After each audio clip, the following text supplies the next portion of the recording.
Good morning दोस्तों। आज हम 71 बीपीएससी क्लास पीटी बीपीएससी घटना चक्र पूर्वावलोकन क्लास 2 देखने जा रहे हैं।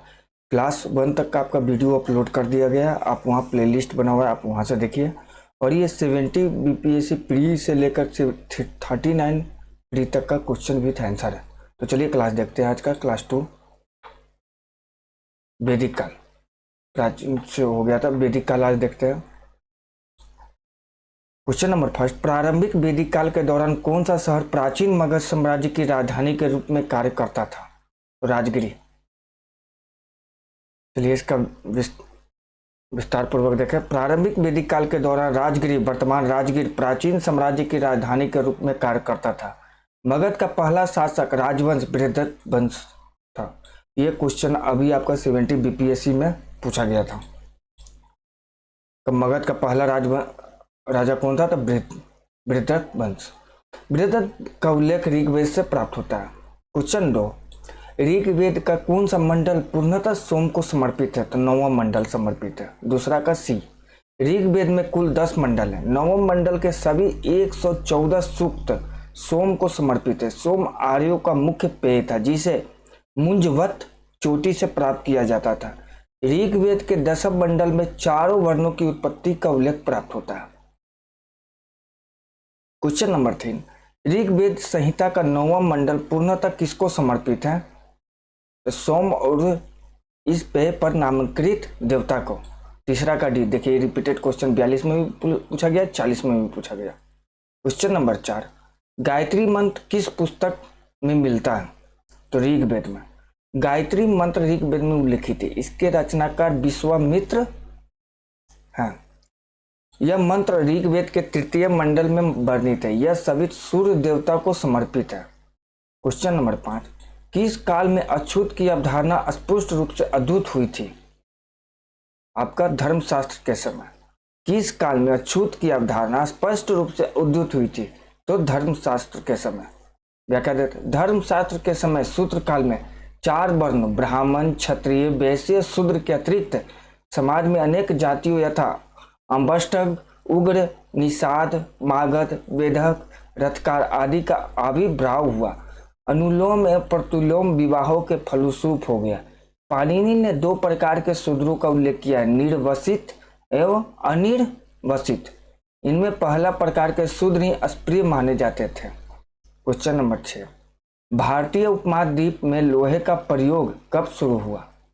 तो छठा का आपका ई हो जाएगा। देखिए, भारतीय उपमहाद्वीप में लोहे के प्रयोग के प्रारंभ के विषय में विद्वानों में मतभेद है। कुछ विद्वानों का मत है कि विश्व में सर्वप्रथम हीती नामक जाति ने ही लोहे का प्रयोग किया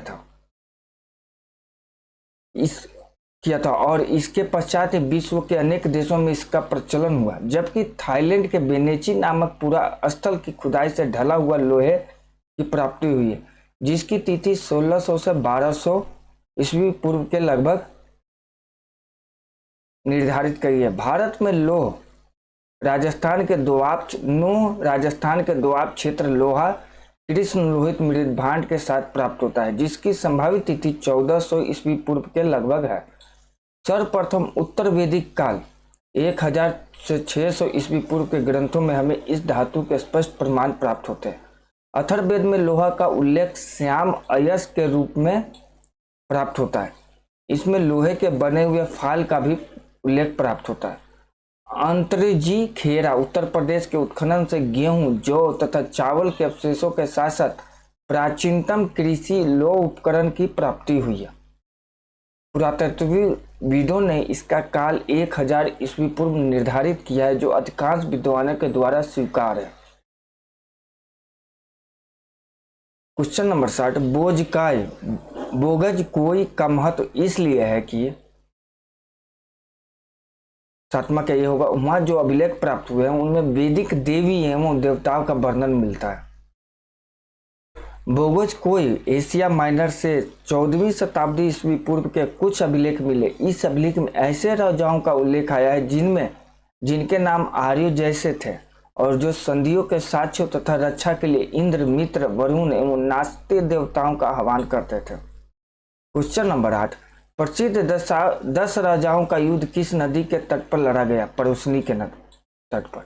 10 राजाओं युद्ध 10 राजाओं का युद्ध परसुनी नदी आधुनिक रावी नदी के तट पर लड़ा गया, जिसमें भरतों के राजा सुदास की विजय हुई।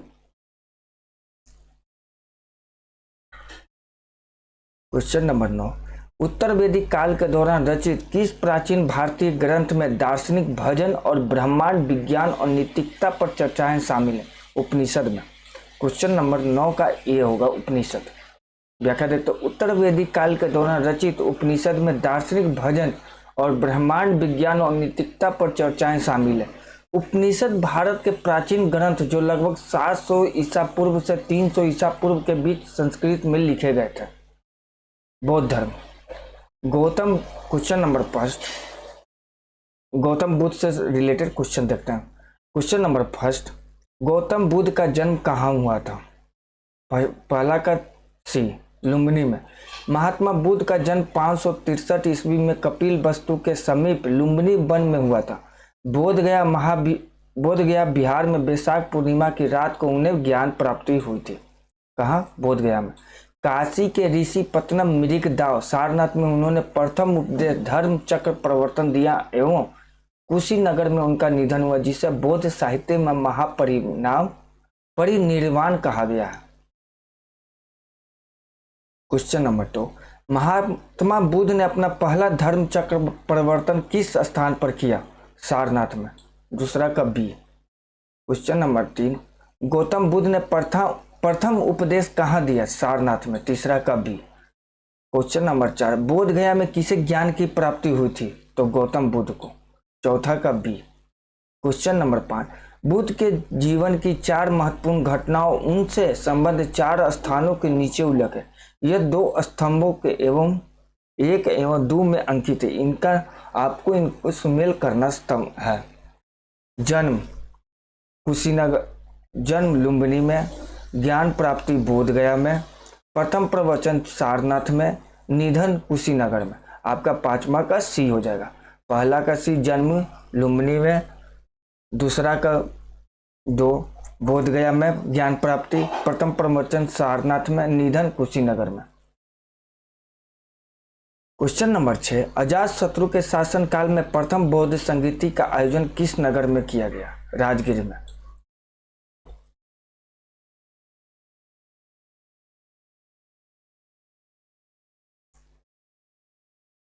प्रथम बौद्ध संगीति प्रथम बौद्ध परिषद बुद्ध की मृत्यु के तत्काल बाद राजगीर के सप्तपर्णी गुफा में हुई।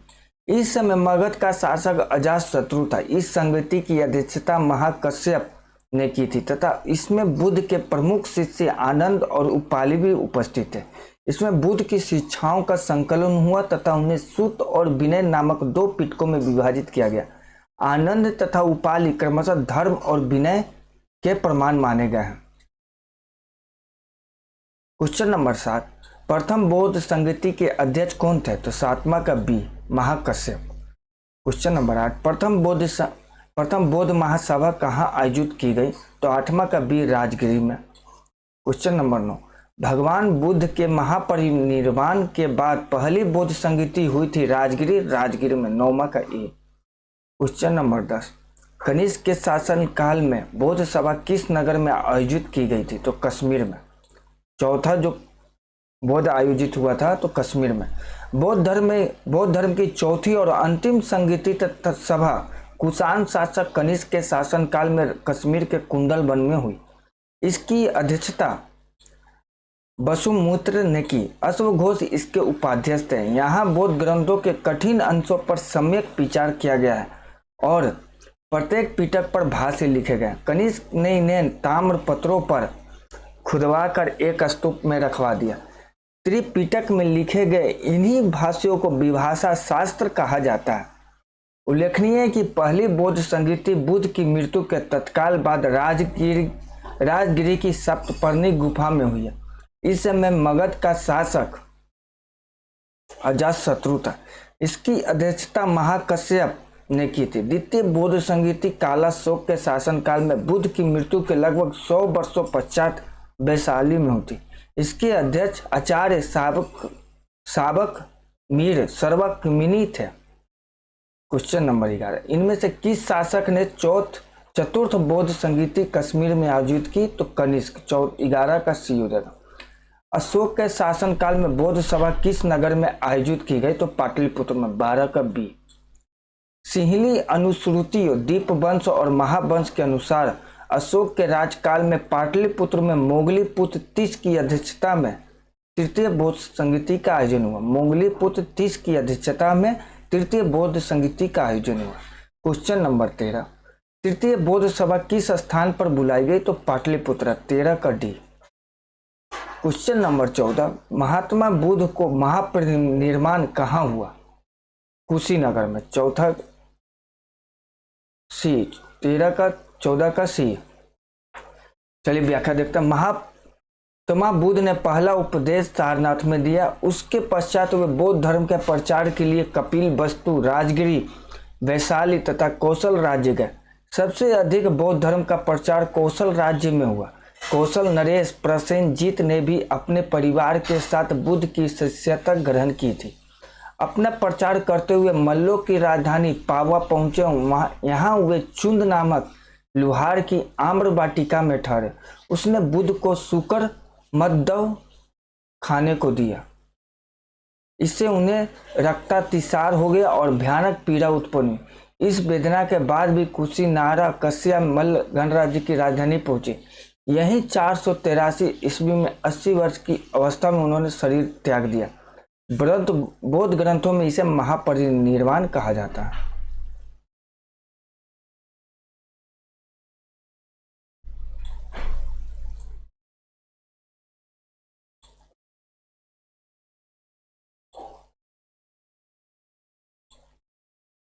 क्वेश्चन नंबर 15, त्रिपिटक किसकी धार्मिक पुस्तक है तो बौद्ध के। 15 का डी। त्रिपिटक बौद्ध धर्म ग्रंथों में सर्वाधिक महत्वपूर्ण है। बुद्ध की मृत्यु के बाद उनकी शिक्षाओं को संकलित कर 3 भागों में बांटा गया।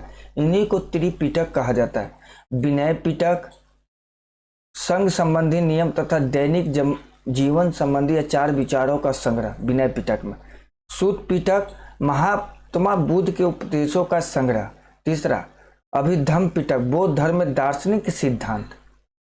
क्वेश्चन नंबर 16, निम्नलिखित में से कौन महायान बौद्ध धर्म और हीनयान बौद्ध धर्म के बीच मूलभूत अंतर का प्रतिनिधित्व करता है तो 16 के सी, देवी देवताओं की मूर्ति की पूजा करना। क्वेश्चन नंबर 16, निम्नलिखित में से कौन महायान बौद्ध धर्म और हीनयान बौद्ध धर्म के बीच मूलभूत अंतर का प्रतिनिधित्व करता है तो 17वां का सी, देवी देवताओं की मूर्ति की पूजा करना।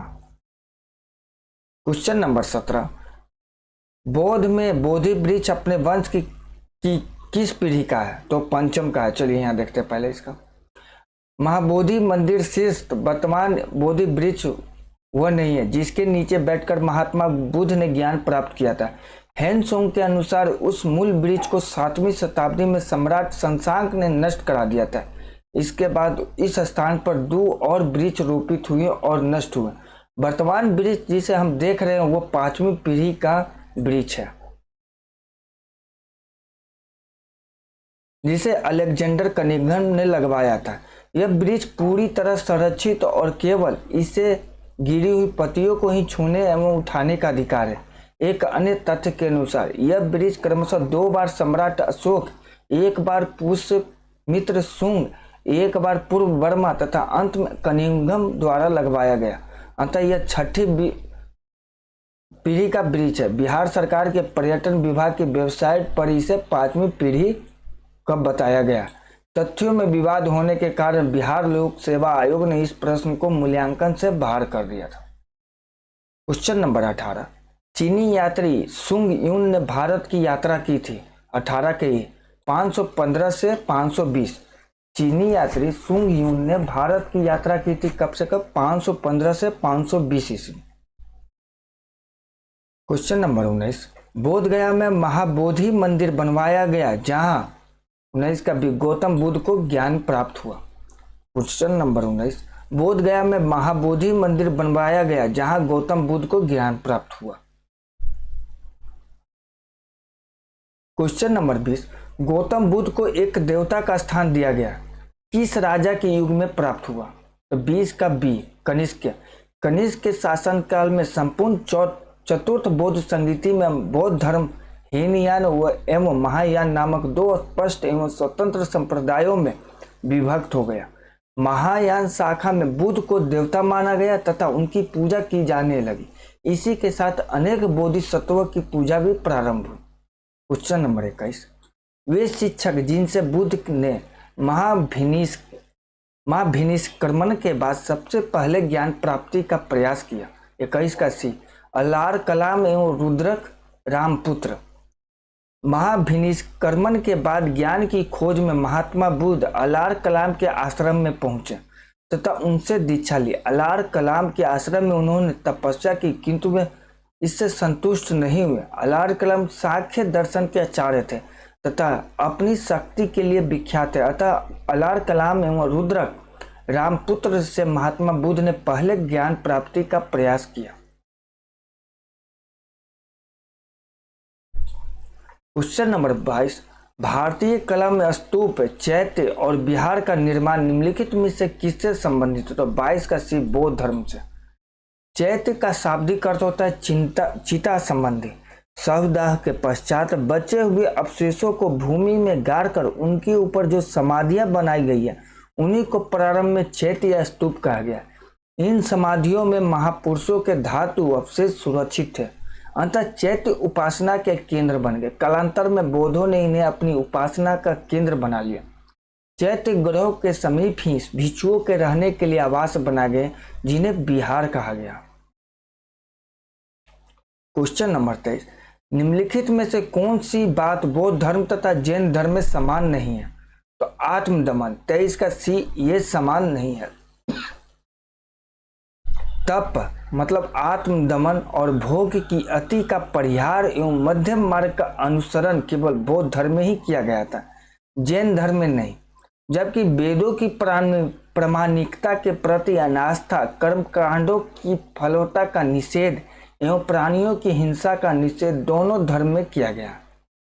क्वेश्चन नंबर 24, नालंदा विश्वविद्यालय ज्ञान का महान केंद्र था बौद्ध धर्म का। 24 का ये, नालंदा विश्वविद्यालय बौद्ध दर्शन के अध्ययन के लिए विश्व प्रसिद्ध था।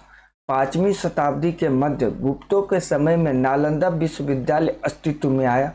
सर्वप्रथम कुमार गुप्त प्रथम नालंदा बौद्ध विहार को दान दिया और बाद में बुद्ध गुप्त, तथागत गुप्त तथा बाली द्वितीय नामक गुप्त शासकों ने भी बिहार को दान दिया। क्वेश्चन नंबर 25, बुद्ध की प्राचीनतम प्रतिमा किस शैली में प्राप्त हुई? तो 25 का ई हो जाएगा। कुषाण काल में ही गंधार एवं मथुरा कला शैली के तहत बुद्ध एवं बोधिसत्वों की बहुसंख्यक मूर्तियों का बैठी एवं खड़ी स्थिति में निर्माण हुआ। BS अग्रवाल के मतानुसार सर्वप्रथम मथुरा में ही बुद्ध मूर्तियों का निर्माण किया गया, जहां इनके लिए पर्याप्त आधार था। हेन सोंग के विवरण के अनुसार बुद्ध की प्रथम प्रतिमा कौशाम्बी में बनी, परंतु अनेक विद्वान महात्मा बुद्ध की प्रथम प्रतिमा के निर्माण का श्रेय गांधार कला को देते हैं। अतः निश्चित तौर पर यह नहीं कहा जा सकता कि बुद्ध की प्रथम प्रतिमा कहाँ बनी, मथुरा में बनी या गांधार शैली में। क्वेश्चन नंबर 26, विश्व का सबसे ऊंचा कहा जाने वाला विश्व शांति स्तूप बिहार में कहाँ स्थित है? राजगीर में। तो दोस्तों जैन धर्म का हम कल क्लास करेंगे, तो थैंक यू।